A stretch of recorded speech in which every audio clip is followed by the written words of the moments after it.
Comment toi, qui es juif, tu me demandes à boire, à moi qui suis une femme samaritaine?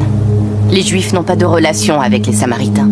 Si tu connaissais le don de Dieu et qui te dit « Donne-moi à boire », tu lui aurais toi-même demandé à boire et il t'aurait donné de l'eau vive.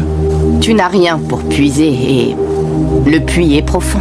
Alors d'où as-tu donc cette eau vive? Es-tu plus grand que notre père Jacob, qui nous a donné ce puits et qui en a bu lui-même, ainsi que ses enfants et ses troupeaux?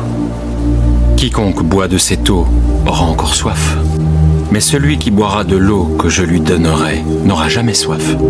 Et l'eau que je lui donnerai sera en lui comme une source d'eau qui jaillira jusque dans la vie éternelle.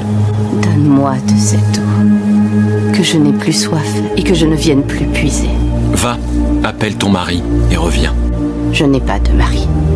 Tu as bien dit, je n'ai pas de mari, car tu as eu 5 maris.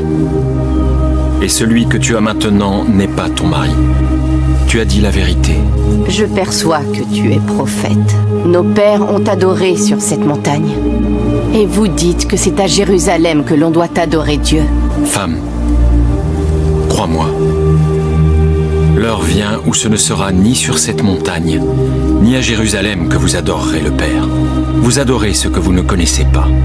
Nous connaissons ce que nous adorons et le salut vient des Juifs.